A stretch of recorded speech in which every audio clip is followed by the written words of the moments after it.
Bismillah. Assalamualaikum warahmatullahi wabarakatuh. Alhamdulillah.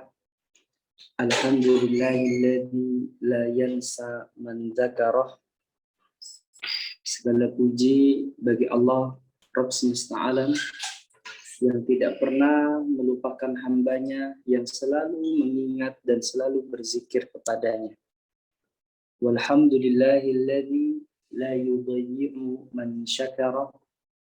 Dan segala puji bagi Allah yang tidak akan pernah menelantarkan hamba-hambanya yang selalu berharap, yang selalu berdoa, bermunajat kepadanya. Walhamdulillahilladzi yujzal ihsan ihsana wa bisabrin najatan wa ghufrana. Dan segala puji bagi Allah Rabb semesta alam yang selalu membalas kebaikan dengan kebaikan dan membalas setiap kesabaran adalah kemenangan dan juga ampunan. Asyhadu an la ilaha illallah wahdahu la syarikalah wa asyhadu anna Muhammadan abduhu wa rasuluh la nabiyya wa la rasulahu ba'd. Saya bersaksi bahwasanya tiada ilah yang berhak disembah, tiada ilah yang harus diibadahi kecuali Allah Subhanahu wa taala. Dan saya bersaksi bahwasanya Muhammad sallallahu alaihi wasallam adalah sebagai hamba dan juga utusannya. Qala Allah taala fil Qur'anil Karim, ya ayyuhalladzina amanu taqullaha haqqa tuqatih ولا تموتن إلا وأنتم مسلمون. وقال أيضا يا أيها الناس اتقوا ربكم الذي خلقكم من نفس واحدة وخلق منها زوجها وبث منهما رجالا كثيرا ونساء واتقوا الله الذي تساءلون به والأرحام إن الله كان عليكم رقيبا. وقال أيضا ولقد يسرنا القرآن للذكر فهل من مدكر. وقال أوزد عليه ورتل القرآن ترتيلا. Teman-teman sekalian yang dirahmati Allah Subhanahu wa taala, baik seluruh jajaran pelaksana panitia kajian Ramadan kita pada hari ini. Semoga Allah SWT selalu memberikan kita kekuatan, selalu memberikan kita umur panjang. Semoga Allah SWT berkahi apa yang selalu kita lakukan.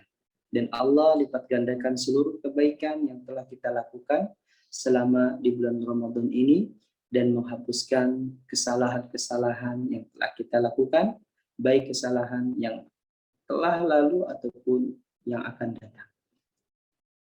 Teman-teman sekalian, ikhwan wal akhwati fillah al-ahibba. Pertama-tama marilah kita selalu panjatkan puji serta syukur kita atas segala kenikmatan yang telah diberikan oleh Allah Azza wa Jalla, Rabb yang telah menciptakan dari sesuatu yang tidak ada menjadi yang ada. Dan seluruh yang ada di muka bumi ini adalah makhluk, kecuali kalamnya. Dan juga kita bersalawat kepada Sayyidul Mursalin, Sayyidul Mustafa Rasulul Amin, yaitu Nabiullah Rasulullah Muhammad sallallahu alaihi wasallam. Semoga salawat dan salam kita tersampaikan kepada beliau.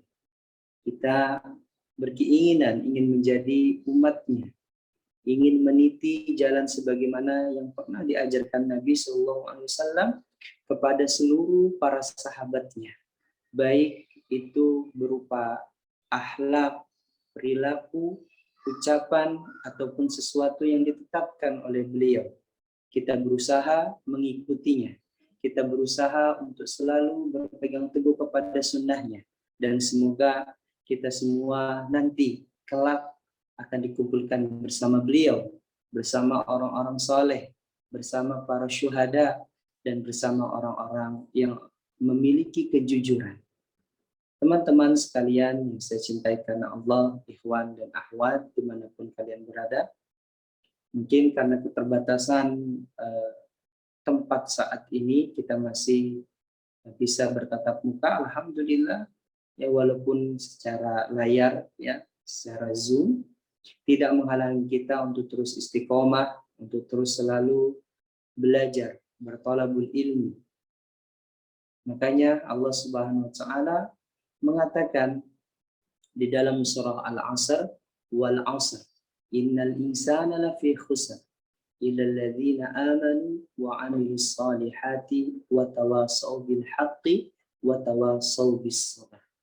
Yang artinya demi waktu di mana manusia selalu dalam kerugian.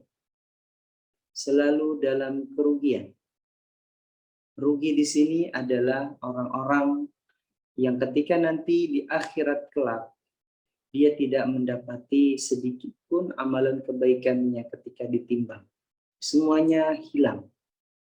Karena apa yang dia cari selama di dunia ini tidak lain ya hanyalah seperti debu ketika dihembuskan oleh angin, ya haba'an mansura, terbang, tidak berbekas. Nah, makanya Allah Subhanahu wa taala ingin memberikan kepada kita tujuan engkau hidup di dunia ini, jadilah orang yang bisa memberikan manfaat. Dalam surah Al-Asr jelas sekali Allah sampaikan, illal ladzina amanu, kecuali orang-orang yang beriman, wa amilus salihat, dan orang-orang yang mengamalkan amalan soleh. Amalan soleh bentuknya banyak. Salah satunya adalah yang sangat dimotivasi, yang sangat selalu diucapkan, digaungkan selama bulan Ramadan adalah memperbanyak tilawatil Quran. Kemudian orang-orang yang saling menasehati dalam kebenaran. Qulil haqq walau kana murran. Katakanlah kebenaran walaupun itu pahit. Jadi ketika ada sesuatu kemungkaran, rubah. Dengan apa? Kalau kita bisa merubahnya dengan lisan, rubah dengan lisan. Kalau tidak bisa, rubah dengan tangan. Kalau tidak bisa lagi, cukup hati kita yang mengingkari hal tersebut. Tanasah bainal haqqi. Kemudian yang terakhir adalah saling menasihati dalam kesabaran. Jika saudara-saudara kita diberikan musibah.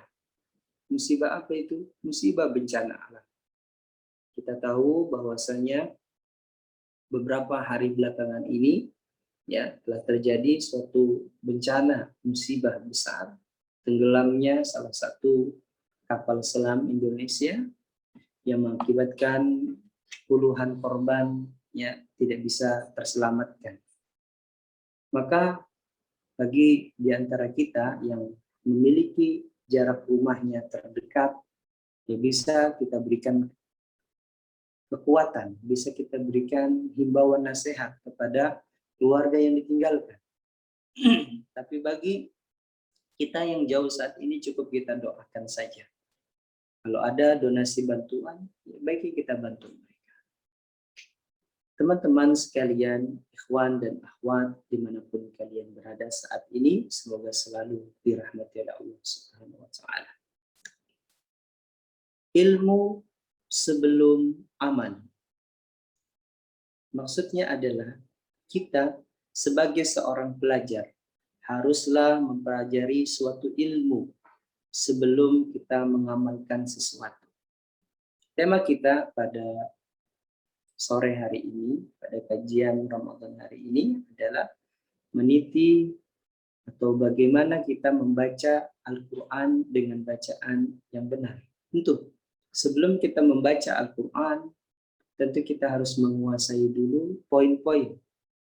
Poin-poin apa itu? Poin-poin agar ketika kita membaca Al-Quran, baik. Agar kita membaca Al-Quran benar sesuai dengan tuntunan yang dituntun oleh Nabi Shallallahu Alaihi Wasallam. Dengan keterbatasan waktu pada sore hari ini, kita akan mencoba untuk menjelaskannya ya mungkin secara global. Semoga nanti bisa memberikan manfaat kepada kita semua. Imam Syafi'i mengatakan, "Lau ma anzalallahu hujjatan ala khalqihi illa hadhihi surah lakafathum." Wa qala al-Bukhari rahimahullah, "Babul ilmu qabla al-qawli wal amal." Wa dalilu qawluhu ta'ala, "Fa'lam annahu la ilaha illallah wastaghfir li dhanbik." Fabada'a bi'ilmi qabla qawli wal amal. Di surah Al-Asr yang tadi kita telah bacakan bersama, bahwasanya ada dua imam besar dalam Islam mengatakan, yang pertama adalah Imam Syafi'i. Imam Syafi'i mengatakan kalau sekiranya hanya surah Al-Asr saja ini yang diturunkan Allah dalam Al-Quran, maksudnya Al-Quran itu hanya berisi surah Al-Asr, itu sudah cukup mengingatkan kita akan yang namanya kehidupan di dunia ini.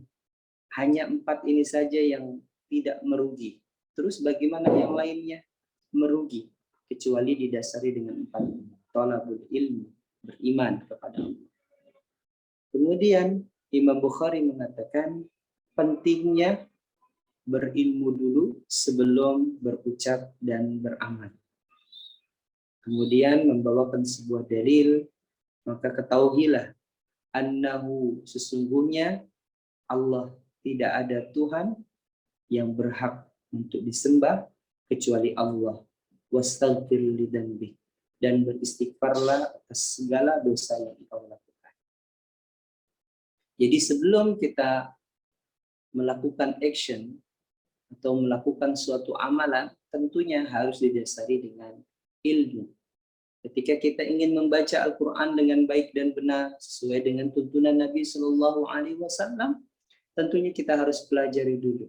Tidak sembarangan kita baca, tidak seenak kita mengucapkan, disesuaikan dengan lahjah misalkan, disesuaikan dengan bahasa daerah kita yang Jawa, ya, membaca Qurannya model-model seperti berbahasa Jawa misalkan.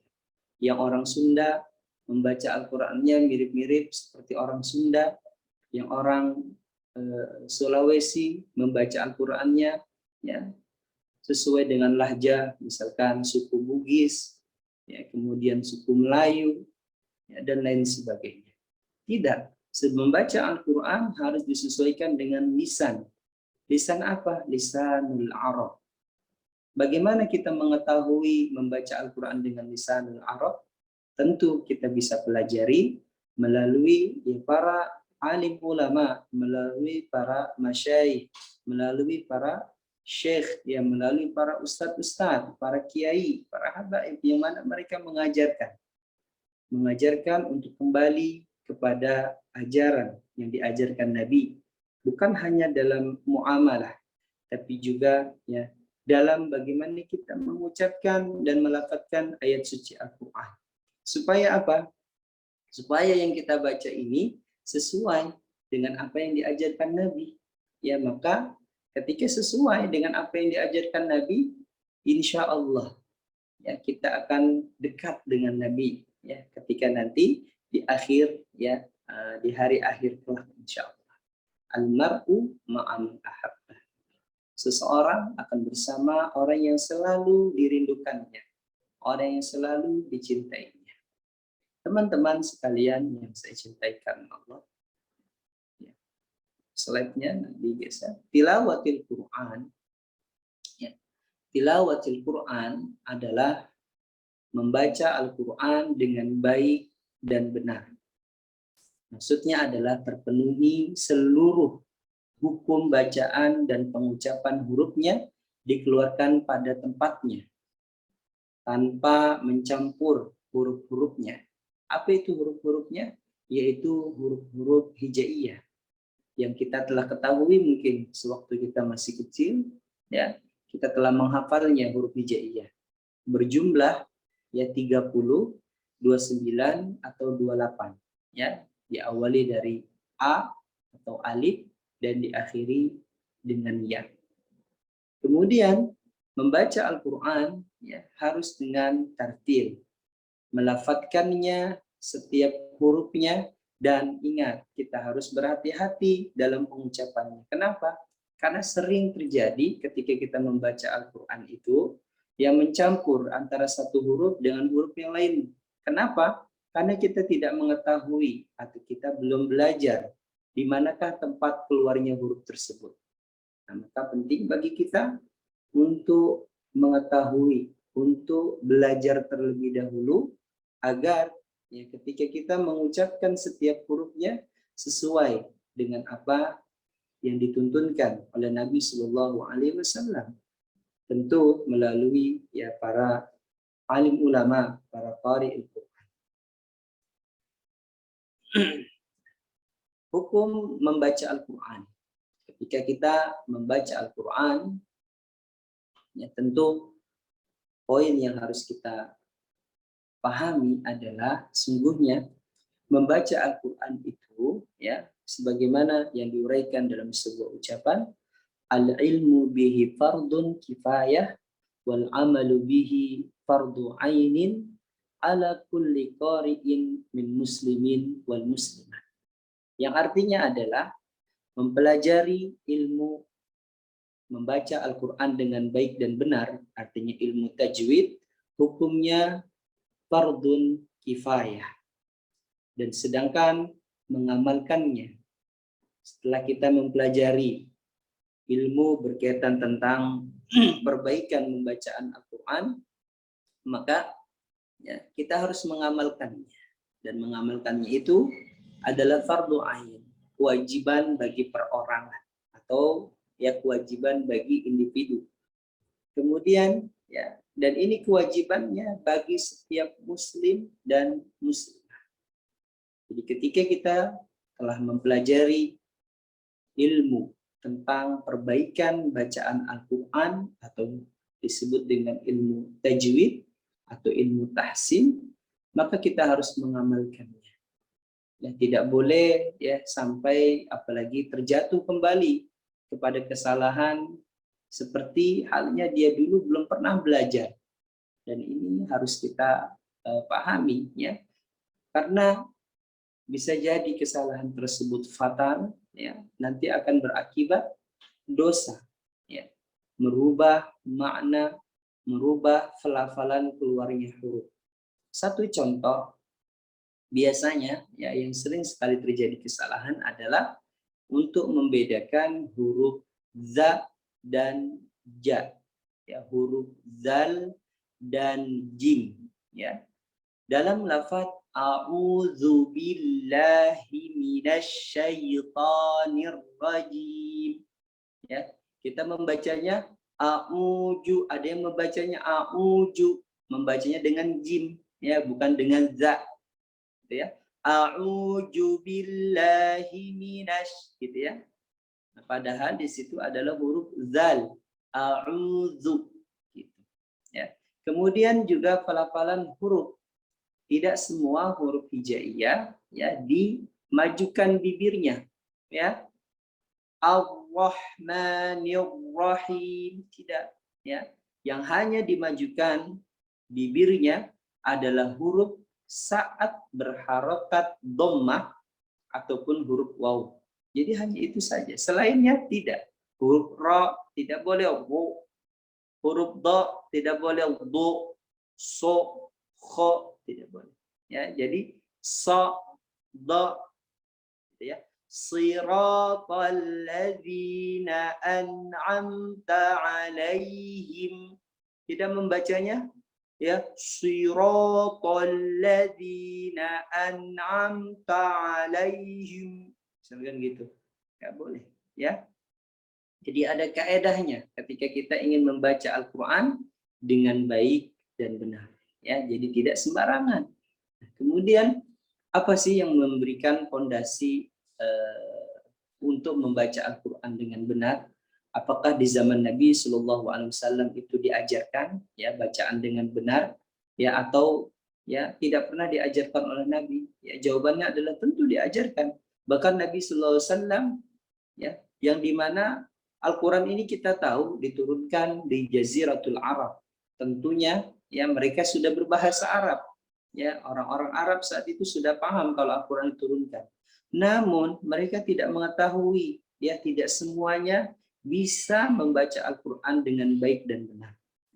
Ya, silakan tanyakan kepada teman-teman, mungkin kalau ada memiliki sahabat atau teman yang saat ini sedang berada di Saudi atau pernah belajar di Saudi atau pernah tinggal di Saudi, ya tanyakan kepada mereka. Mereka orang Arab, apakah bisa membaca Al-Quran dengan baik dan benar? Tidak semuanya. Makanya membaca Al-Quran baik dan benar itu haruslah dipelajari ilmunya. Sebagaimana ya, dasar hukum tilawah. Yang pertama adalah firman Allah Subhanahu wa taala yang mengatakan warattilil Qur'ana tartila. Apa itu warattilil Qur'ana tartila? Dan bacalah Al-Qur'an dengan bacaan yang tartil. Tartil di sini adalah bacanya dengan tenang, dengan perlahan-lahan. Jadi nggak boleh membaca Al-Quran yang seperti kita sedang berada di jalan raya yang kosong, ya. Kemudian kita ingin cepat sampai rumah, kita kebut saja. Terutama di bulan Ramadan ini, banyak di antara kita kaum muslimin dimanapun mereka berada, apa yang mereka lakukan saat Ramadan, ya ingin menyelesaikan hataman membaca Al-Quran, sehingga membaca Al-Qur'annya dikebut cepat gitu ya. Saya biasanya di bulan Ramadan ini ya bisa hatam lebih dari sekali kayak gitu ya. Dikebut sama dia baca Quran. Alhamdulillahirabbil alamin arrahmanir rahim maliki yaumiddin iyyaka na'budu wa iyyaka nasta'in ihdinas siratal mustaqim siratal ladzina an'amta 'alaihim ghairil maghdubi 'alaihim waladdallin. Begitu. Ya, dikebut. Atau ya biasanya sini terjadi ketika menjalankan sholat qiyamul lail atau sholat tarawih yang rokaatnya itu ya biasanya lebih dari 11, ya 23 atau lebih dari 23, ya untuk mengejar supaya tidak selesainya lama tarawihnya, begitu dikejar cepat bacanya, ya rokaat pertama, rokaat kedua sampai ya terakhir witirnya 23 dikejar cepat bacanya. Maka ini tidak disarankan membaca Al-Quran perlahan dengan tartil, ya tidak alhamdulillah satu nafas, ya alhamdulillahirabbil alamin arrahmanir rahim maliki yaumiddin iyyaka na'budu wa iyyaka nasta'in ihdinas siratal mustaqim siratal ladzina an'amta 'alaihim ghairil maghdubi 'alaihim waladdallin amin. Bismillahirrahmanirrahim. Qulhuwallahu ahad Allahu samad lam yalid walam yulad walam yakul lahu selesai, ya. Bahkan ada yang sampai 10 menit saja, 23 rakaat, ya 10 menit, bahkan kurang dari 10 menit. Masya Allah, ya. Apakah seperti itu Nabi Sallallahu Alaihi Wasallam mengajarkan? Jelas dalam Al-Quran Allah mengatakan maka tartilkanlah bacaan Al-Quran kalian. Dan ayat ini berkaitan dengan qiyamul lail. Ya ayyuhal muzammil qumil laila illa qalila. Qumil laila, bangunlah kalian malam pada malam hari, ya walaupun itu sedikit, auzid alaihi, atau kalian tambahkan ya jumlah rakaat kalian, warattilil Qur'ana tartila, dan bacalah pada sholat kalian itu ya bacaan Al-Qur'an dengan bacaan yang tartil. Itu yang disarankan, itu yang dianjurkan, itu yang diwajibkan Allah Subhanahu wa taala, perintah. Namun banyak saat ini masih ada yang meninggalkan ya dia membaca Al-Qur'annya dengan cepat, ya. Semoga Allah Subhanahu wa taala ya perbaiki setiap urusan kaum muslimin, ya, dan termasuk ya segala urusan kita semuanya. Kemudian sahabat Ali radhiyallahu an mengatakan yang dimaksud dengan tartil, ya Allah Subhanahu wa taala di sini mengatakan ya auzid alaihi warattil Qur'ana tartila. Sahabat Ali radhiyallahu an mengatakan bahwasanya tartil di sini adalah tajwidul huruf wa ma'rifatul wukuf. Artinya adalah mentajwidkan atau mentahsinkan, memperbaiki seluruh bacaan Al-Qur'annya dan mengetahui setiap tanda-tanda berhenti. Nah ini. Jadi mengetahui tanda-tanda berhenti. Ya, setelah kita baik tenang baca Al-Qur'annya, Alhamdulillahi Rabbil Alamin, Ar-Rahmanir Rahim. Nah, dengan mengetahui tanda berhentinya di mana. Tidak sembarangan kita berhenti, ya. Tidak semaunya kita berhenti. Bahkan Imam Al-Qari, ya, Al-Allamah dalam bidang qiraah, ya, Syekh Ibnul Jazari mengatakan, ya, walaysa fi waqfin wajab wala haramun laisa lahu sabab. Ya, maka ya ketika seseorang berhenti membaca Al-Qur'an itu tidak ada kewajiban harus berhenti di sini. Tapi ibtida'nya itu nanti, ya. Bisa jadi nanti dia akan jatuh wala haramun laisa lahu sabab. Bisa jadi kepada keharaman, ya, karena suatu sebab. Jadi baca Al-Qur'annya bukannya dapat pahala, malah jatuh kepada keharaman. Malah dia berdosa. Begitu ya. Makanya harus berhati-hati dalam memilih tanda wakaf di mana kita harus berhenti dan di mana kita juga harus memulai. Terlebih adalah kalau membaca Al-Qur'annya, Al-Fatihahnya satu nafas, ya. Satu nafas. Padahal wakaf artinya berhenti dan boleh bernafas. Sedangkan kalau membaca Al-Qur'an satu surah satu nafas, apakah pernah diajarkan? Apakah pernah datang dari para orang-orang soleh terdahulu? Tentu ya tidak ditemukan yang seperti itu. Kemudian kita ambil juga sumber dari asar para sahabat, ya. Dikatakan su'ila Nabi sallallahu alaihi wasallam kaifa kanat qira'atin Nabi sallallahu alaihi wasallam faqala kanat maddan summa qara'a bismillahirrahmanirrahim yamuddu bismillah wa yamuddu birrahman wa yamuddu birrahim, rawahul Bukhari, ya. Ketika ada seseorang bertanya kepada para sahabat, kemudian ya sahabatnya menjawab apa yang ditanyakan kepada para sahabatnya. Wahai sahabat Nabi, ya, bagaimanakah bacaan Nabi Shallallahu Alaihi Wasallam? Ya. Kemudian sahabatnya menjawab, Nabi Shallallahu Alaihi Wasallam memanjangkan bacaan Bismillahnya. Bismillahirrahmanirrahim. Ya, Bismillah dipanjangkan. Ya, yamuddu Bismillah. Ya, kemudian Ar-Rahman, Ar-Rahim, seperti itu. Tidak membacanya Bismillahirrahmanirrahim seperti itu. Apakah Nabi SAW mengajarkan membaca Al-Quran dengan bacaan seperti itu? Tidak. Ya, membacanya tentu dengan bacaan, ya, dengan ilmu tajwid, ya, dengan bacaan yang baik dan benar. Kemudian juga, ya, Nabi Shallallahu Alaihi Wasallam, ya, memerintahkan kepada sahabatnya untuk mengambil bacaan kepada sahabat-sahabat yang direkomendasikan oleh Nabi Sallallahu Alaihi Wasallam. Ya, banyak sebenarnya, tapi Nabi Sallallahu Alaihi Wasallam menyebutkan di antaranya, ya, di sana ada yang bernama, ya, datang dari Ibnu Abdullah atau Ibnu Amr berkata, telah bersabda Nabi Sallallahu Alaihi Wasallam, belajarlah Al-Quran kepada 4 orang sahabat Nabi. Yang pertama adalah Abdullah ibnu Mas'ud.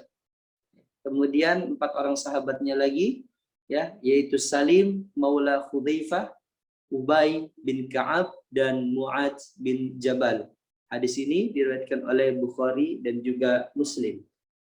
Ya, jadi ketika kita ingin belajar bahasa Arab, ingin belajar Al-Quran, ya, ingin mempelajari cara membaca Al-Quran, tentu harus ada yang membimbing, harus ada yang menuntun. Ya, ada yang mengatakan, Ustaz, ya, apakah kita belajar Al-Quran itu boleh tidak, ya, tanpa guru, atau bisa tidak kalau kita belajar Al-Quran itu hanya dengar dari YouTube saja, ya, atau kita hanya baca bukunya saja? Ya, jawabannya adalah ya tidak. Karena kenapa? Karena ketika membaca Al-Quran, ya, siapa yang akan memperbaiki bacaan kita kalau salah? Mungkin kalau materi bisa kita dengarkan di YouTube atau bisa kita baca di buku-buku. Namun ketika mulai mempraktekkan, dan ini adalah inti dari belajar, ya, membaca. melafalkan Al-Quran. Apakah sudah baik dan benar? Siapakah yang akan menilainya? Tentu seorang ustaz, tentu seorang guru, ya, seorang guru dia yang akan menilai bacaan kita mana yang sudah baik, mana yang sudah benar, ya, dan mana yang masih kurang. Tentu membutuhkan seorang guru. Dan Nabi SAW menyarankan kepada 4 orang sahabat yang mulia ini. Untuk apa? Ketika kalian mempelajari Al-Quran, hendaknya belajar kepada sahabat-sahabat aku ini. Yang 4. Siapa dia? Abdullah bin Mas'ud, Salim maula Hudzaifah, Ubay bin Ka'ab, dan satu lagi Mu'adz bin Jabal. Dan kalau kita tahu bahwasanya, ya, 4 orang sahabat ini adalah sahabat yang meriwayatkan ilmu qiraah. Ya, jadi ketika kita mengambil sanad Al-Qur'an, ya, 30 juz, ya, saat ini kepada seorang masyayikh, ya, disebut dengan sanad, ya, atau ijazah, ya, maka pasti ya melalui, ya, diantaranya 4 sahabat ini, ya, 4 sahabat ini, entah itu Abdullah bin Mas'ud ataupun Ubay bin Ka'ab, Salim maula Hudzaifah, ataupun Mu'adz bin Jabal. Ada lagi Ali bin Abi Thalib radhiyallahu anhu mardu'an, kemudian Utsman, ya, radhiyallahu, ya, dan lain sebagainya, sahabat-sahabat Nabi yang mana mereka, ya, ridwanullahu alaihim ajmain, meriwayatkan bacaan Nabi. Ya, perlu kita ketahui, bacaan Al-Qur'an bukan hanya turun hanya dengan satu bacaan. Ya, membaca Al-Quran dengan berbagai macam lahjat, ya, lughah atau lughat, ya, atau kita sebut dengan qiraah.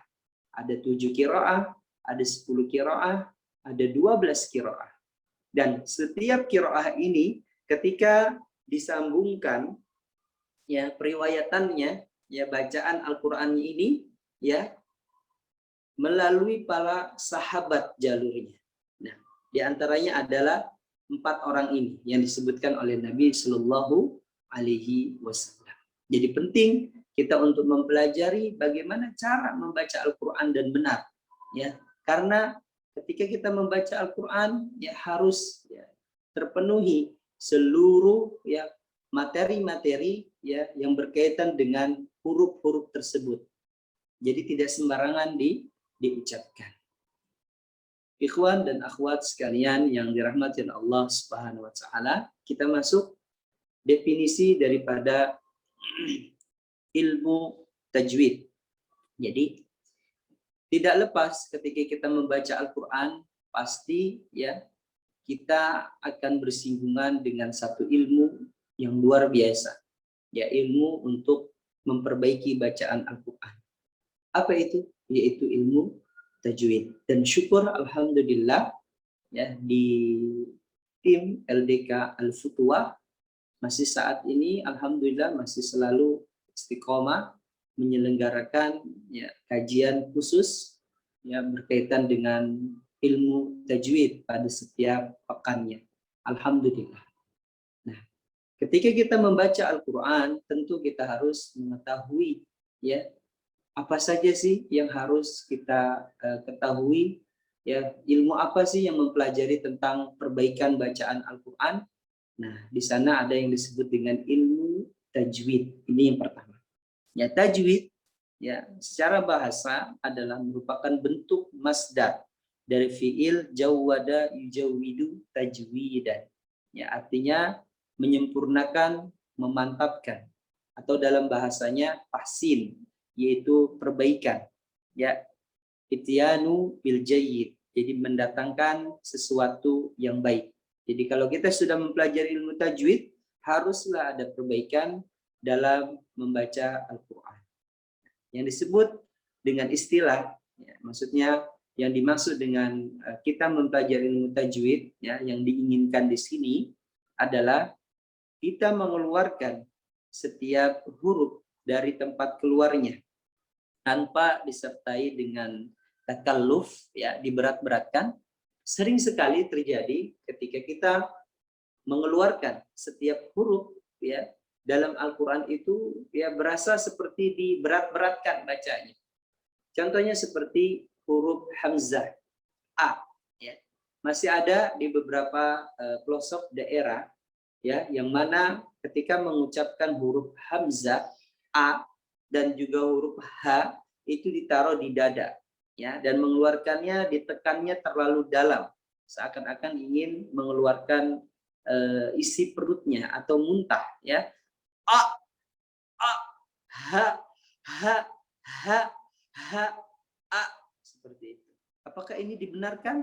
Apakah sesuai dengan yang dituntutkan oleh Nabi Sallallahu Alaihi Wasallam? Nah, tentu kita harus mempelajarinya ya. Ini disebutkan bahwasanya tidak boleh, berarti nggak boleh ya diberat-beratkan. Kemudian juga dengan ta'assub. Apa itu ta'assub? Dilebih-lebihkan. Ya, dilebih-lebihkan. Contohnya ketika kita ya mengucapkan huruf yang dipanjangkan ya bacaannya. Misalkan terlalu dipanjangkan, ya misalkan harusnya kadarnya 2, ya dia bacanya lebih dari 2. Bismillahirrahmanirrahim. Dipanjang-panjangkan, dilebih-lebihkan kadarnya. Kadar gunanya pun juga sama. Ya, bagaimana bacaan yang baik dan benar? Stabil. Ketika dia membacanya 2, ya takarannya sekian harus sekian, tidak dilebih-lebihkan, ya seperti itu. Jadi kadangkala terlalu dilebih-lebihkan. Kemudian ya serta memberikan setiap huruf sifat dan juga hukum bacaannya. Jadi itulah yang diinginkan dalam ilmu tajwid. Ya, kalau kita boleh kelaskan, ya bahwasanya standar ya tilawah seseorang itu baik, ya harus terpenuhi 3 hal. Ya, pada standar tilawah Al-Quran, slide berikutnya. Standar tilawah Al-Quran yang baik ya harus terpenuhi 3 hal. Yang pertama adalah makharijul huruf, ya, mengeluarkan setiap huruf dari tempat-tempat keluarnya. Maksudnya adalah tempat keluarnya huruf di sini ya. Tidak boleh kita mencampurkan antara satu ya huruf dengan huruf yang lainnya. Bisa jadi huruf tersebut itu ya berbeda tempat keluarnya. Contohnya ya, ada huruf yang dikeluarkan dari tenggorokan. Ada huruf pula yang dikeluarkan dari hidung. Ada huruf juga yang dikeluarkan dari bibir, gitu ya. Jadi kita kelompokkan ya bahwasanya tempat keluarnya huruf itu ada 5. Kalau kita rincikan ada 17. Sebagaimana yang datang dari Nazam Muqaddimah Al-Jazariyah, makharijul hurufi 17 ala alladhi yakhtaruhu man ikhtabar. Ya. Makharijul huruf itu secara terperinci yang aku ambil, ya kata Ibnu Jazari, kepada setiap ulama yang dipilih pendapatnya olehku berjumlah 17 huruf, 17 makhraj ya. Namun untuk mempermudah ulama tajwid ya di zaman modern saat ini mengelompokkan dahulu menjadi 5 bagian. Nah, 5 bagiannya diantaranya adalah yang pertama ya adalah di al-jauf. Apa itu al-jauf? Al-jauf ini adalah rongga. Ya, di sana tempat keluarnya huruf ya mat atau huruf panjang. A, I, U, gitu ya. Nggak boleh saling bertukar. Ya, nggak boleh di hidung. Alhamdulillahi rabbil alamin. Ya, di hidung nggak boleh. Di rongga mulut ya atau rongga tenggorokan. Alhamdulillahi rabbil alamin. Ar-Rahmanir Rahim. Tidak boleh ditaruh di hidung. Begitupun juga ada ya huruf yang dikeluarkan semisal huruf waw ya, yang dimana ketika kita mengucapkannya bibirnya harus dimajukan. Wa, gitu ya. Wa, tidak boleh wa. Kenapa? Nanti tidak akan sempurna pengucapannya.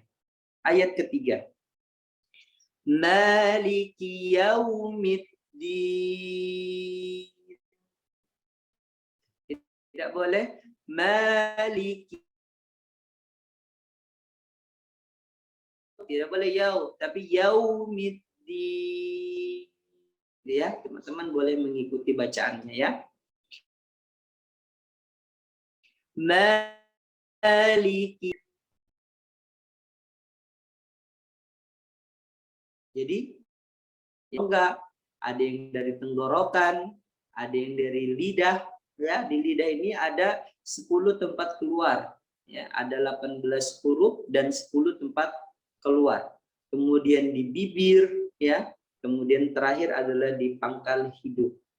Jadi tempat keluarnya huruf, ya, ini nanti akan mempengaruhi kalau kita tidak meletakkan huruf tersebut dalam makhrajnya, apalagi bercampur, ya, maka tidak akan sempurna pastinya bacaan seseorang. Kemudian, ya, setelah kita sudah mengetahui tempat keluarnya huruf, ya, maka kita harus mengetahui pun juga yang kedua adalah sifatul huruf. Apa itu sifat? Ya, yaitu memberikan setiap huruf karakter. Karakter hurufnya. Oh, Ustaz, huruf punya karakter. Iya, huruf punya karakter. Bagaimana manusia? Sama. Ya, manusia sebagaimana yang memiliki sifat pemarah, kemudian memiliki sifat senang, ya, fun, kemudian ya memiliki sifat gampang untuk dibawa perasaan, memiliki sifat cuek, gitu kan? Nah, jadi sifat-sifat huruf ini, ya tentu huruf memiliki sifat yang harus kita berikan. Ya, makanya tadi di mukadimah kita katakan seluruh yang ada di muka bumi ini, ya, adalah memiliki karakter. Ya, sebagaimana Allah Subhanahu wa taala berfirman, ya Rabbana ma khalaqta hadza batila. Jadi setiap huruf yang dikeluarkan di dalam lisan kita, ya tidak lantas seenaknya diucapkan, tidak sia-sia Allah Subhanahu wa taala, ya, apa itu, menurunkan Al-Qur'an ini dengan huruf-huruf hijaiyah, pasti memiliki makna dan memiliki cara untuk melafalkannya. Nah, jadi ada karakternya. Apa itu karakternya? Di antaranya adalah huruf, ya, yang ketika diucapkan suaranya menebal, ya, suaranya menebal, ya. Contohnya huruf, ya, bedakan antara huruf da dan huruf do.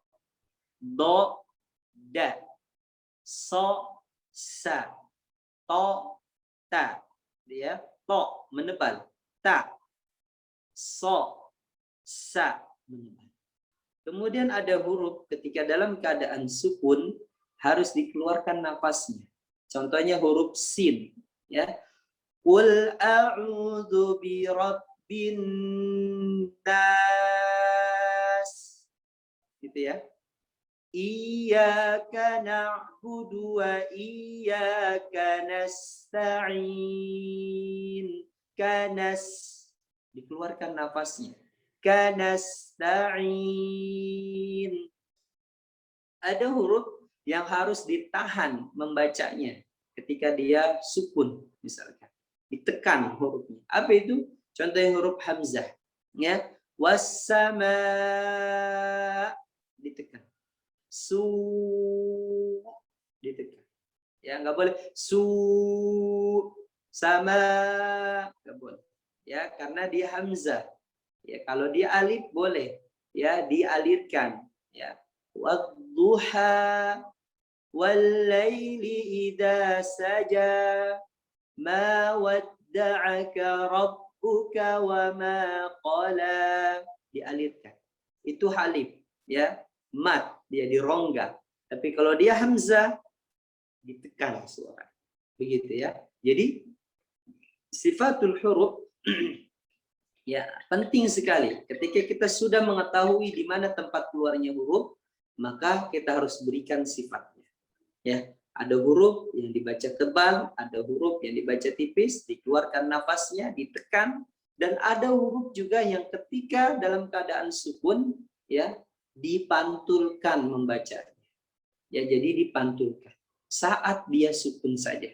Ya, contohnya adalah huruf yang disebut dengan qalqalah. Ya, jadi hurufnya qutbujadin atau dalam bahasa Indonesia bisa kita sebut baju di toko. Ya, contohnya dalam surah Al-Ikhlas ya bisa kita dapati. Qul huwallahu ahad. Ahad. Tentu ya mengkolkolahkannya juga tidak boleh sembarangan. Ya tidak boleh terpengaruhi dengan ahad atau enggak ahadi atau enggak ahada. Enggak boleh. Ya kembali kepada huruf aslinya. Kemudian dibaca setengah. Jadi mirip-mirip seperti kita membaca ya. Ahad, somad, lam yalid wa lam yulad gitu ya. Wa lam yakul lahu kufuwan ahad. Begitu membacanya. Jadi inilah huruf-huruf ya yang memiliki sifat ya. Jadi ketika kita membacanya sudah benar dengan makhrajnya, namun sifatnya tidak ada, maka tidak sempurna. Hanya penting sekali kita mempelajari sifatul huruf, ya karakter pada setiap huruf untuk menjadikan standar tilawah bacaan kita baik.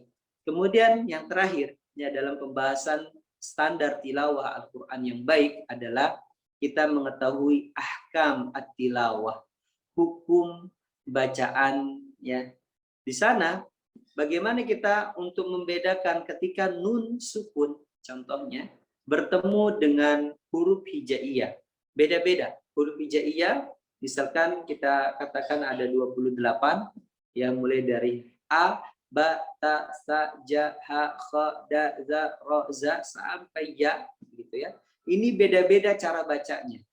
Nun sukun ya ketika dia bertemu dengan huruf hamzah, huruf a gitu ya. Huruf a maka nunnya dibaca jelas, hukumnya jelas. Apa itu contohnya? Man amana. Man amana. Nggak boleh kita membacanya ya. Man ya membacanya selain yang jelas gitu ya. Contohnya yang membacanya selain daripada membaca yang jelas adalah nun bertemu dengan huruf ja atau jim misalnya. Sama-sama nun sukun tapi bertemunya dengan huruf yang berbeda dan berbeda hukum bacanya. Nun sukun bertemu dengan jim. Contohnya anja'ahu. Anja'ahu. Kalau kita mengikuti bacanya sebelumnya dibaca jelas tentu salah. Ya, jadi membacanya sedikit kita dengungkan dan juga kita samarkan bunyi nunnya. Anja'ahu. Anja'ahu. Begitu. Bukan an gitu ya. Dan juga nun sukun apabila bertemu dengan ya contohnya. Min man yakul min waraihim man yakul. Kita bacanya tidak boleh seperti itu. Kalau nun ketemu ya memiliki hukum, dimasukkan nunnya, kemudian dikeluarkan suara dengung di hidung. Man yakul. Bacanya jadi may yakul. Min waraihim. Bacanya jadi miwaraihim. Itulah ahkam tilawah. Jadi membaca Al-Qur'annya ya tidak boleh sembarangan. Makhrajnya sudah baik, sifat hurufnya sudah baik, tapi ya ahkam tilawahnya tidak sempurna. Apa yang terjadi?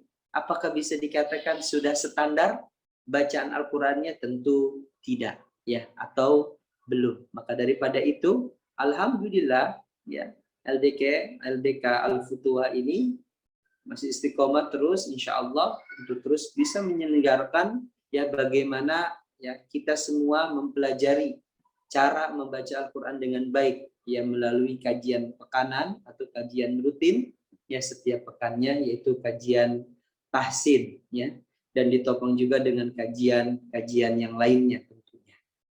Teman-teman sekalian yang saya cintai karena Allah, hendaknya kita semuanya ya haruslah membaca Al-Quran ya dengan sesuai yang dicontohkan oleh Nabi Shallallahu Alaihi Wasallam. Ya, harus bagaimana yang dicontohkan oleh Nabi, tentu membacanya dengan memperhatikan ya setiap huruf, ya setiap pelafalan ya dalam mengucapkan huruf-hurufnya, ya berupa makhraj, sifatnya, kemudian hukum-hukum bacanya. Setelah itu yang meranjak ya sudah baik, maka kita mengetahui di mana kita harus berhenti dan di mana kita harus memulai bacaan. Ya, karena sesungguhnya ya kesempurnaan yang disebut dengan bacaan tartil adalah membaguskan setiap huruf dengan tajwid. Tajwid itu apa? 3 hal ini, yaitu makharijul huruf, sifatul huruf, dan hukum tilawah. Itu tajwid. Ya. Jadi membaguskan bacaan Al-Quran yaitu dengan tajwid dan mengetahui di mana harus berhenti dan di mana harus memulai, ya, atau mempelajari waqaf dan ibtidah. Wallahu ta'ala alam bishawab. Mungkin ya ini kajian yang bisa saya sampaikan pada sore hari ini. Semoga yang sedikit ini bermanfaat ya, karena sudah kita katakan di awal ya, kajian untuk perbaikan bacaan Al-Quran ini ya tidak bisa hanya satu pertemuan saja ya. Tentu harus banyak-banyak pertemuan ya, karena ada penyimaan bacaan, kemudian ada evaluasi, mana yang harus diperbaiki, mana yang harus dibenarkan lagi, ya, diingatkan kesalahannya. Ya, tentunya adalah puncak dalam mempelajari perbaikan baca Al-Quran ini adalah mempraktikkan bacaan Al-Quran kita. Barakallahu fikum jami'an. Semoga bermanfaat dan semoga bisa menambah hasanah keilmuan kita, pengetahuan kita berkaitan dengan pembenaran bacaan Al-Quran kita. Ingat, selama di bulan Ramadan ini, ya bacalah Al-Quran. Kalau kita tidak bisa membacanya dengan baik dan benar, yang misalkan kita belum mengetahui, paling tidak membacanya dengan tenang, perlahan, tertil, ya tidak diburu-buru. Allah tidak melihat banyaknya amalan yang kita lakukan, tapi Allah hanya melihat kualitas amal. Apakah amal itu berkualitas? Itulah yang Allah lihat, bukan kuantitasnya. Barakallahu fikum jami'an. Alhamdulillah, tatimmus shalihat. Jazakumullahu khairan ala husni ihtimamikum. Terima kasih atas segala perhatiannya, dan insyaallah kita akan lanjutkan sesi pertanyaan. Mungkin saya kembalikan kepada hostnya.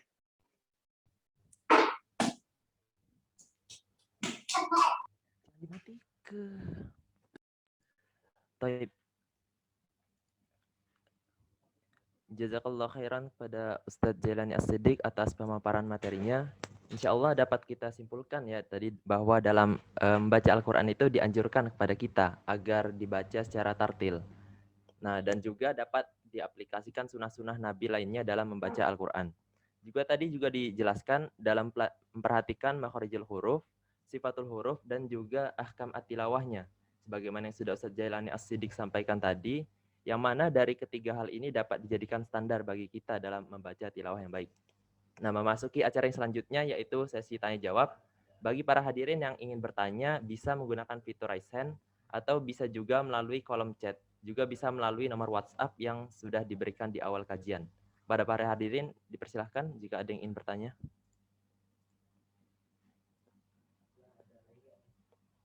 Baik, mungkin sambil menunggu yang raise hand, kita ini dulu ya Ustaz, bacakan dari pertanyaan dari kolom chat ya Ustaz. Ya, Baik Ustaz.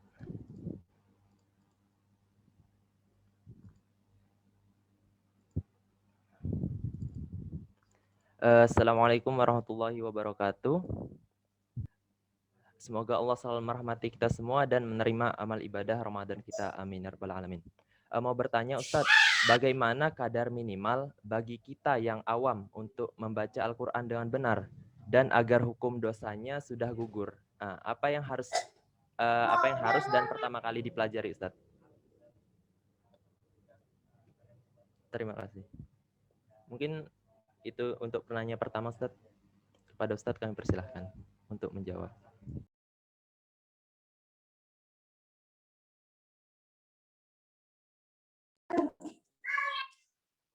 Terima kasih terhadap penanya.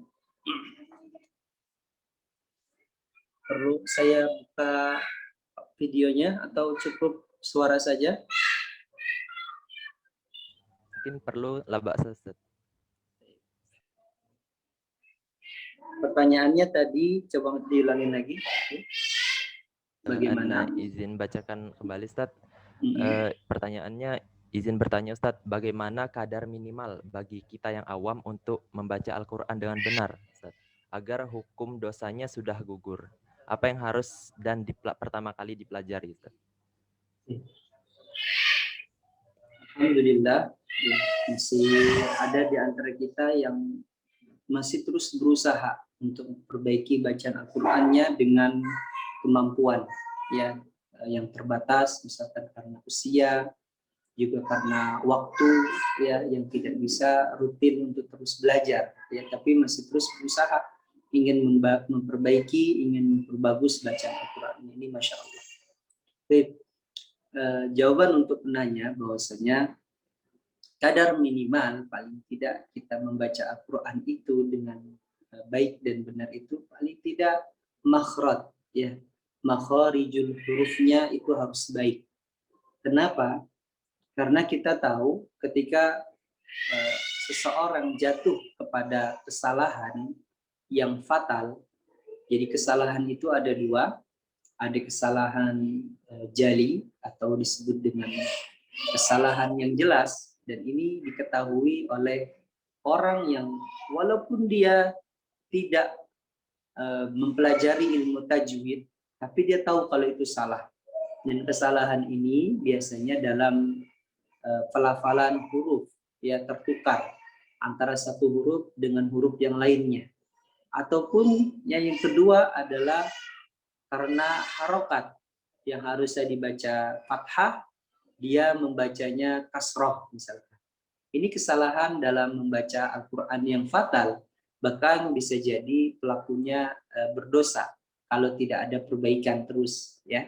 Jadi paling tidak kadar minimal kita untuk membaca Al-Quran, kita mengetahui ya huruf ya di mana tempat keluarnya huruf tersebut ya. Misalkan ya huruf A tidak boleh bercampur dengan A. Ya, seringkali kita dapati A dengan A ini ya hampir sama pengucapannya. Contoh dalam surah Al-Fatihah, Siratal ladzina an'amta, bacanya an'amta sama-sama A. Padahal yang pertama A dan yang kedua A. An'amta, gitu ya, nggak boleh an'amta. Dan juga huruf H dengan H atau H kecil dengan H besar. Ini sering sekali ketukar ya. Siratal ladzina an'amta 'alaihim, him gitu bacanya ya. Padahal di situ H. Paling tidak kadarnya jangan sampai tertukar ya antara satu huruf dengan huruf yang lain ya, terutama pelafalannya. Karena bisa jadi fatal. Namun Ustadz, bagaimana kalau saya masih terus salah membaca Al-Qur'annya padahal sudah berusaha dan insya Allah itu dimaafkan, maafu ya, tinggal banyak istighfar ya. Ingat setiap keburukan yang kita lakukan ya dengan sengaja ataupun tidak begitu, dan itu dinilai buruk di sisi Allah, bisa dihapuskan dengan kebaikan setelahnya. Makanya Nabi SAW mengatakan, wa atbi'is sayyi'atal hasanata tanhuha wa khaliqin nasi bi khuluqin hasan. Dan iringi setiap keburukan yang kita lakukan atau yang kita sengaja ataupun tidak dengan kebaikan setelahnya. Karena keburukan yang kita lakukan akan dihapuskan dengan langkah kebaikan setelahnya. Begitu ya. Jadi terus berusaha untuk terus memperbaiki bacaan Al-Qur'annya. Saran saya adalah untuk terus istiqomah dalam belajar, cari majelis-majelis ta'lim ya di tempat di mana si penanya ini berada, yang terdekat, yang mempelajari perbaikan bacaan Al-Qur'annya ya. Kalau tidak bisa saat ini masih terbatas ya, karena untuk datang ke tempat bisa mengikuti kajian-kajian Zoom online ya. Siapapun ya ustadznya yang mengajar, ketika kita mendapatkan ilmu dari beliau ya, kita coba terapkan dalam bacaan Al-Qur'an kita.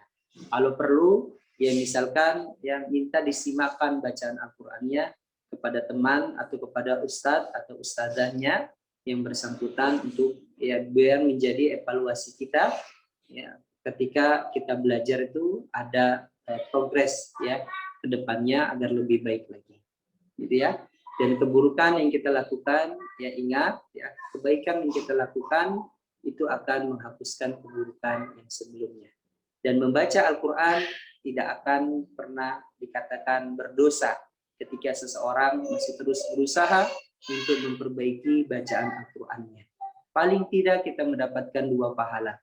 Ya, datang dari hadis yang diriwayatkan oleh Ibunda Aisyah radhiyallahu an, bahwasanya orang yang pandai membaca Al-Qur'an akan dikumpulkan dengan malaikat yang mulia, malaikat yang suci, dan orang-orang yang terbata-bata atau belum lancar pelafalan bacaan Al-Qur'annya tetap ya mendapatkan kebaikan. Apa itu? Yaitu 2 pahala. Pahalanya ya kesungguhan dia untuk membaca setiap huruf dan semangat dia untuk terus istiqomah ya dalam melafalkan Al-Qur'an. Jadi selama bulan Ramadan ini jangan takut-takut untuk melafalkan bacaan Al-Qur'an. Nanti takut salah, dosa lagi. Udahlah, nggak usah baca Al-Qur'an. Nggak boleh. Terus baca. Ya insya Allah ya kita dapat pahala dalam bacaan Al-Qur'an tersebut. Apalagi di bulan Ramadan, tentunya pelipat gandaan pahala yang sangat banyak yang kita tidak ketahui jumlahnya.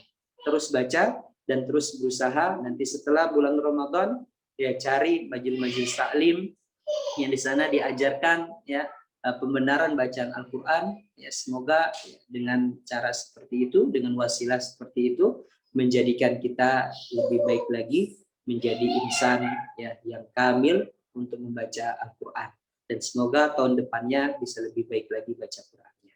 Baik, terima kasih. Barakallahu fikum. Baik, terima kasih Ustaz atas jawabannya. Jadi yang dapat kita ambil tadi, jangan menyerah intinya ya kita dalam mempelajari Al-Quran, jangan takut dan terus belajar dan beristiqomah terlebih di bulan Ramadan ini. Ya mungkin bagi hadirin ada pertanyaan yang lain, mungkin bisa langsung melalui fitur raise hand atau juga bisa melalui kolom chat. Jadi Ustaz, di sini terdapat penanya dari kolom chat kembali. Mungkin saya bacakan langsung. Assalamualaikum warahmatullahi wabarakatuh. Ustadz, izin bertanya, bagaimana jika seseorang itu membaca Quran tetapi tidak mengetahui artinya Ustadz, sehingga tidak dapat diresapi maknanya, makna ayatnya, apalagi untuk diamalkan Ustadz. Terima kasih. Nah itu bagaimana ya Ustadz, jika ada seorang yang seperti itu? Terima kasih. Membaca Al-Quran tanpa kita mengetahui maknanya, ya bagaimana, apakah boleh atau tidak? Tentu boleh. Al-Quran itu mukjizat. Baik kita paham dan tidak paham maknanya, itu bisa menjadikan hati kita tenang. Ya, bahkan satu contoh ketika seseorang membaca Al-Quran, ya dengan bacaan yang merdu, dengan bacaan yang indah sekali, gitu kan? Dia menjadi imam, apalagi sekarang ini sholat taraweh, ya, yang membacanya dengan tartil imamnya, ya kadang membaca surah-surah yang panjang, ya yang kita tidak mengetahui, bahkan nggak hafal surahnya, tapi enak dibaca, itu membuat kita bisa tenang, ya, membuat kita bisa tenang. Itulah mukjizat Al-Quran. Tanpa kita ketahui, kita juga tahu, ya bisa masuk ke dalam diri kita. Ya, apalagi ketika ustadznya misalkan memberikan penekanan ya tentang suatu perintah ya dalam Al-Qur'an diulang-ulang 2 kali atau 3 kali ya dengan bahasa yang lirih, dengan bahasa menangis atau memanggil ya dengan suara yang lantang, itu bisa menjadi kulit ya apa namanya bulu kuduk kita pun ikut merinding walaupun kita tidak tahu ya. Jadi yang penting adalah terus simak bacaan Al-Qur'an daripada membaca Al-Qur'an, terutama carilah qari Al-Qur'an yang suaranya indah-indah begitu untuk bisa kita perdengarkan bacaan Al-Qur'annya agar masuk ke dalam diri kita. Namun ya kalau kita membaca Al-Qur'an ya Ustadz kita tidak tahu ya tentu kalau tidak tahu harus belajar ya cari majelis ta'lim untuk di mana kita bisa mempelajari ya makna yang terkandung dalam Al-Qur'an. Ya yang menopang itu biasanya majelis-majelis bahasa Arab. Ya majelis bahasa Arab yang memang ya di sana diajarkan bagaimana kita mengetahui ya pelafalan dalam membaca Al-Qur'an. Ya misalkan ya ada salah satu kajian biasanya ada yang membahas tentang bahasa Arab ya bahasa Arab Al-Qur'an. Itu boleh kita ikuti buat menambah ilmu kita. Kalau kita membaca Al-Qur'an kita mengerti ya paham ya seperti itu ya. Semoga Allah SWT terus berikan kita kemudahan untuk terus bisa mempelajari dan mendalami lebih dalam lagi, bukan hanya cara membaca tapi juga meresapi bacaan Al-Qur'an. Baik, barakallahu fikum jami'an.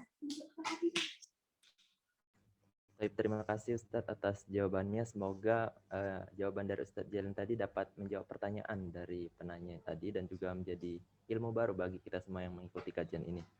Mungkin satu lagi Ustadz yang sekiranya ingin bertanya, kita berikan kesempatan untuk bertanya.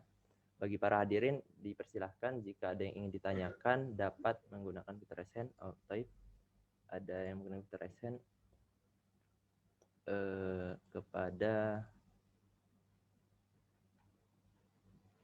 dari akhwat ya. Taib kepada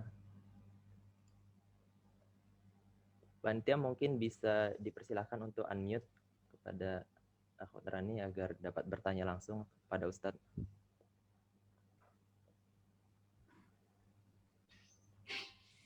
Taib. Kepada Akhwat Rani kami persilahkan. Assalamualaikum warahmatullahi wabarakatuh. Oke. Saya ingin bertanya, bagaimana ketika kita menjadi makmum, kemudian kita mengetahui bahwa bacaan imam kita agak terbata-bata dan salah, apa yang sebaiknya kita lakukan dan bagaimana hukumnya? Terima kasih.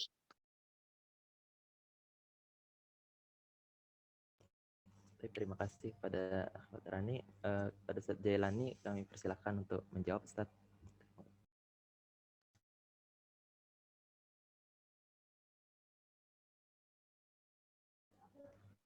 Baik. Terima kasih atas penanya Akhwati ya Rani. Bagaimana ya kita harus lakukan kita sebagai seorang makmum ketika kita berimam dengan imam yang bacaannya masih perlu banyak perbaikan ya, berbata-bata ataupun banyak kesalahan begitu. Dan bagaimana hukumnya? Ini pertanyaan bagus ya, karena di semasa bulan Ramadan ini ya tentu ya semua kaum muslimin saat ini meramaikan masjid, berbondong-bondong untuk menjalankan sholat qiyamul lail ya.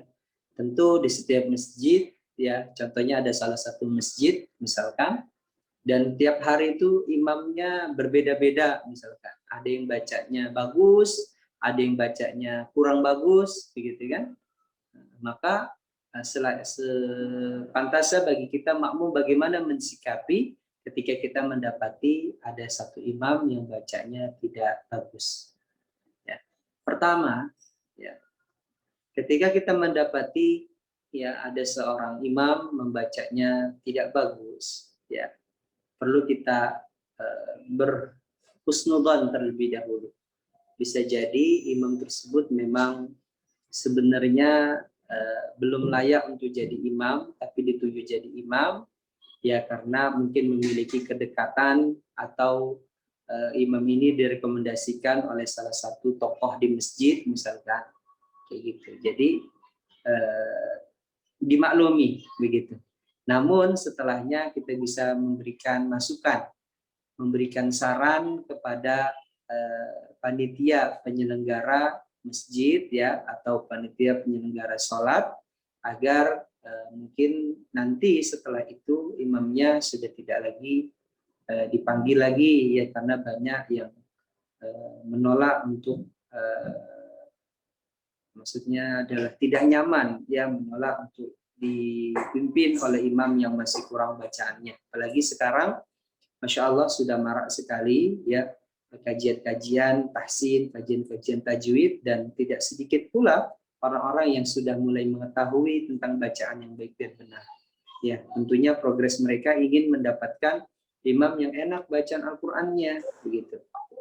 Maka bisa kita memberikan masukan kepada penyelenggara sholat tarawih. Kemudian yang kedua, ya, kalau memang di sana dia dijadikan imam wajib, ya, dia dijadikan imam wajib, maksudnya imam tetap di masjid tersebut dan tidak bisa digantikan, maka ya boleh kita mencari musolah lain, ya, agar sholat kita lebih tenang, ya, agar sholat kita lebih tenang. Mungkin jarak sekarang kan di Indonesia, Masya Allah, masjid itu banyak, ya, musola juga banyak, jadi bisa jadi dalam satu kecamatan itu bisa ada 2 masjid, 3 masjid besar yang dipakai buat sholat Jumat. Kalau musola mungkin banyak lagi daripada masjid, ya bisa kita sholat di mana di sana lebih nyaman, lebih tenang hati kita. Apalagi kalau kita sudah tahu ya bacaan yang benar seperti apa, tentu akan mengganggu telinga kita ketika kita mendengarkan bacaan yang kurang baik. Ya, hendaknya kita mencari musola atau masjid di sana ya kita dapati imamnya dengan bacaan yang enak dan yang bagus. Namun ya perlu kita perhatikan juga ya maslahat dan mudaratnya biar tidak terjadi fitnah misalkan ya kok rumahnya dekat masjid tapi sholatnya di masjid sebelah kayak gitu kan. Nah, ini bisa jadi nanti malah jadi mudarat besar. Kalau seperti itu ya hendaknya kita bersabar saja. Tapi terus berikan masukan kepada masjid agar ya paling tidak ya udah gak usah diganti masjidnya misalkan imamnya, tapi ya diadakan kelas tahsin, diadakan kelas perbaikan bacaan Al-Qur'an kayak gitu. Mungkin seminggu sekali kita panggil ustadz ya yang ngajarin ya jamaah-jamaah masjid ya, paling tidak imam yang ditunjuk menjadi imam tetap itu wajib untuk hadir. Supaya apa? Supaya ada perbaikan. Kayak gitu. Karena kita tidak bisa mengganti misalkan imamnya ya, tapi kita bisa membantu imam tersebut untuk belajar lagi. Barakallahu fikum. Terima kasih atas pertanyaan yang disampaikan. Terima kasih Ustadz atas jawabannya. Mungkin dapat kita ambil kesimpulan tadi, jika memang kita dirasa takut menyinggung imam tersebut, kita dapat mencoba menyampaikannya kepada penyelenggara masjidnya, atau juga kita bisa mencari masjid lain yang jika dirasa kurang nyaman dalam melaksanakan sholat di tempat tersebut. Baik Ustadz, mungkin apakah masih kita tampung lagi Ustadz pertanyaan atau kita cukupkan Ustadz?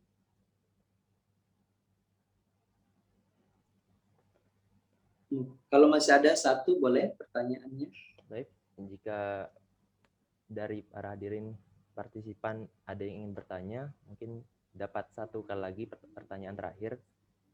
Bisa menggunakan fitur raise hand atau bisa menggunakan fitur chat secara langsung. Baik dari Zoom meeting atau di nomor WhatsApp yang sudah disampaikan di awal kajian tadi.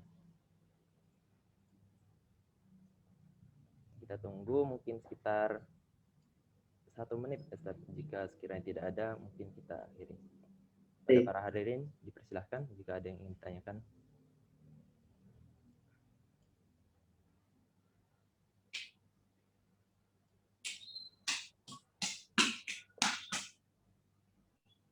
Baik, sepertinya sudah tidak ada lagi Ustadz ini. Kalau begitu langsung saja, sekali lagi jazakallah khairan kasiran kepada Ustadz Jailani As-Siddiq hafizahullah, dan juga para hadirin sekalian yang sudah menyempatkan waktunya untuk mengikuti kajian Ramadan hari ini. Mempelajari Al-Quran itu mudah, asalkan karena Allah sendiri telah menyebutkan juga dalam surat Al-Qamar ayat 40 yang mana berbunyi walaqad yassarnal Qur'ana lizikri fahal mim muddakir. Artinya, dan sungguh telah kami mudahkan Al-Quran itu untuk peringatan, maka adakah orang yang mau mengambil pelajaran. Nah, jadi oleh karena itu semoga kita semua senantiasa diberikan keberkahan, rahmat, dan hidayahnya. Amin ya rabbal alamin. Sebelum saya mengakhiri kajian, sekiranya dari Ustadz Jailani As-Siddiq mungkin terdapat dua patah kata penutup, Ustadz. Kepada Ustadz Jailani kami persilahkan. Terima kasih atas waktu yang diberikan. Saya ingin menyampaikan salah satu pesan yang datang dari sahabat Nabi yang mulia, yaitu Abdullah bin Mas'ud. Beliau ini adalah orang yang tadi di awal diberikan rekomendasi. Kalau kita ingin membaca Al-Quran dengan baik, maka belajarlah kepada Abdullah bin Mas'ud. Kemudian dalam riwayat lain, asar lain, Nabi SAW menyampaikan pula, barang siapa di antara kalian yang ingin membaca Al-Quran sebagaimana bacaan yang telah diturunkan kepadaku, maka dengarkanlah bacaan Abdullah ibn Mas'ud. Jadi kalau dalam masalah Al-Quran, Abdullah ibn Mas'ud, Masya Allah, sangat pakar sekali. Ada salah satu pesan yang datang dari beliau, ya saya akan bacakan. Yang pertama, pesan beliau mengatakan yan bagi liqari'il Quran an yu'arrifa lailuhu idzan nasa naimun.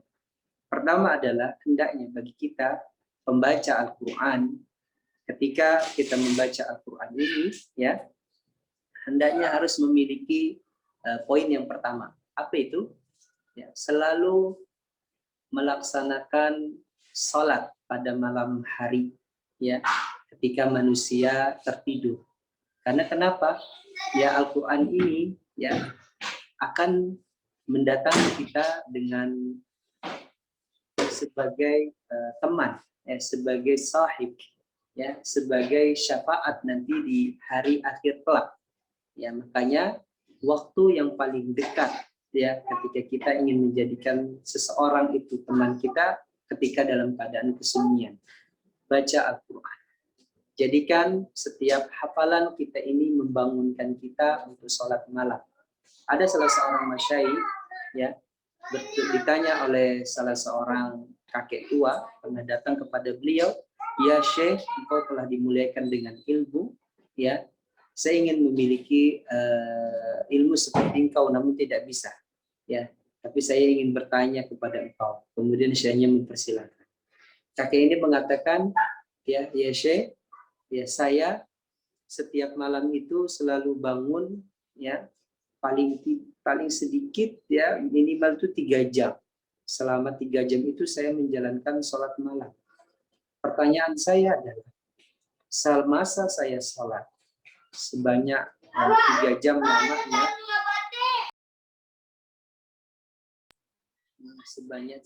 lamanya, ya saya hanya bisa membaca surah Al-Ikhlas setiap Al-Fatihah. Jadi di rakaat kedua, selama ya rakaat kedua, rakaat pertama, rakaat kedua, rakaat ketiga, sampai beliau melaksanakan sholat selama 3 jam lamanya, itu hanya membaca surah Al-Ikhlas setelah Al-Fatihah. Sahkah sholat saya? Kemudian syekhnya ya berkaca-kaca, sendu, matanya seakan-akan ingin mengalirkan air mata. Masya Allah. Salah satu surah yang hanya bisa dihafal, surah Al-Fatihah, surah Al-Ikhlas, bisa membangunkan seorang kakek tua selama 3 jam lamanya, dan itu berjalan tiap hari. Bagaimana saya yang memiliki ilmu banyak, bagaimana saya yang memiliki hafalan lebih dari 1 surah. Saya yakin teman-teman yang saat ini sedang menyimak kajian kita, yang pasti memiliki hafalan lebih dari 1 surah. Mungkin 3 surah, 4 surah, atau mungkin 1 juz, 2 juz, 3 juz. Pertanyaannya, apakah telah membangunkan kita surah yang itu yang telah kita hafal? Kalau belum, ya adab penghafal Al-Quran yang harus ada pada diri seseorang yang membaca Al-Quran, yang memiliki hafalan Quran, bangun setiap malam untuk menjalankan salat malam dan mentilawahkan bacaan Al-Quran. Kemudian yang kedua, seorang penghafal Al-Quran hendaknya dia harus ida wa fi khusyu'ihim idan nasa yadhakun.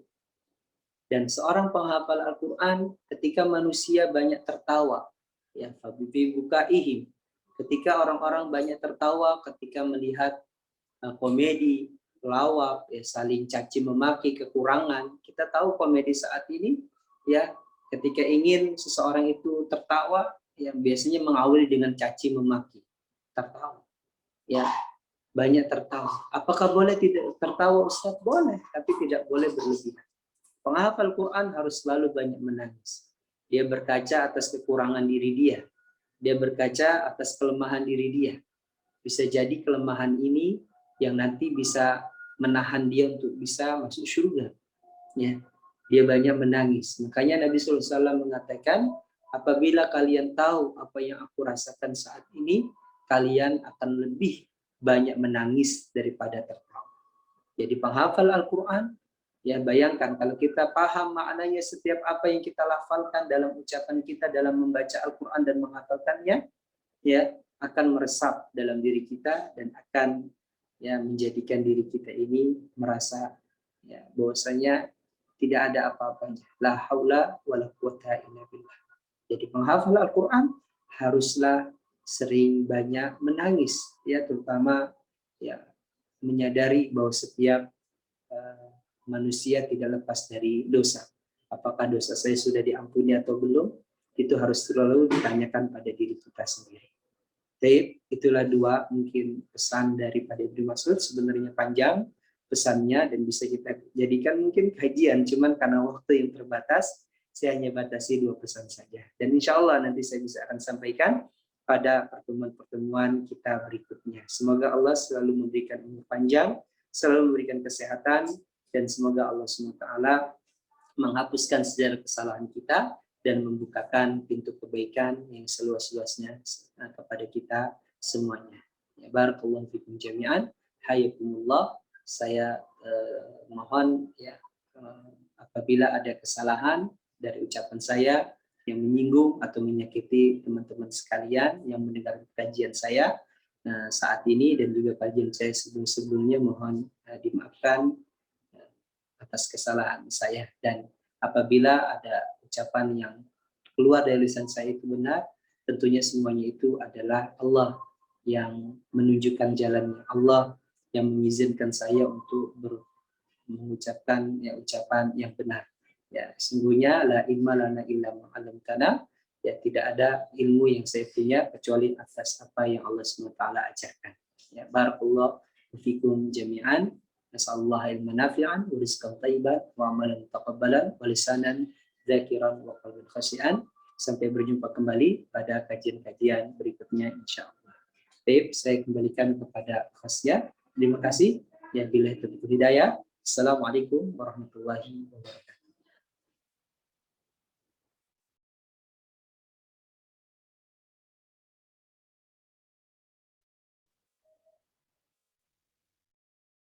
Suaranya masih di mute. Terima kasih kepada Ustadz Jailani As-Siddiq atas penyampaian kata-kata penutupnya yang semoga insya Allah dapat menambah motivasi kita dalam mempelajari dan mengkaji Al-Quran lebih dalam lagi. Nah, sebelum kami tutup, kami selaku panitia ingin menyampaikan sedikit informasi donasi. Mungkin kepada operator bisa share screen. Baik, kami membuka donasi untuk acara berbagi bingkisan bersama anak yatim, yang mana bingkisan itu berupa berbuka puasa bersama dan berbagi sembako, bersama dengan UKM Al-Futuah yang bekerja sama dengan Aksi Sosial ITPLN dan juga Lembaga Aksi Cepat Tanggap, sebagai aksi nyata kami dalam memberikan kebahagiaan bagi anak-anak tersebut. Dan dapat kita lihat pengumpulan donasi kita buka mulai dari sekarang sampai tanggal 8 Mei 2021, dan kami akan langsung memberikan donasi tersebut pada tanggal 9 Mei di Pondok Yatim dan Du'afa di Jalan Kembangan Utara nomor 108. di daerah khusus Ibu Kota Jakarta. Untuk para hadirin yang mau berpartisipasi menyumbangkan donasinya berupa uang dapat ditransfer melalui bank yang tertera pada poster dengan Bank Mandiri Syariah dan juga bisa melalui OVO dan Dana. Nah, setelah melakukan transfer diharapkan untuk mengkonfirmasi pada salah satu kontak person di bawah, yaitu pada Akhi Tijar dan juga Akhi Musawir. Baiklah, tak terasa kita sudah sampai di penghujung acara. Sebelum saya akhiri, mungkin kita adakan sesi dokumentasi, Ustadz. Mungkin kepada para ikhwan dipersilahkan untuk mengaktifkan kameranya agar dapat kita dokumentasi. Baik, untuk semuanya silakan mengaktifkan kamera. Kita akan sesi dokumentasi. Khusus untuk ikhwan ya, untuk yang akhwat. Untuk ikhwan. Nah, ini dimatikan.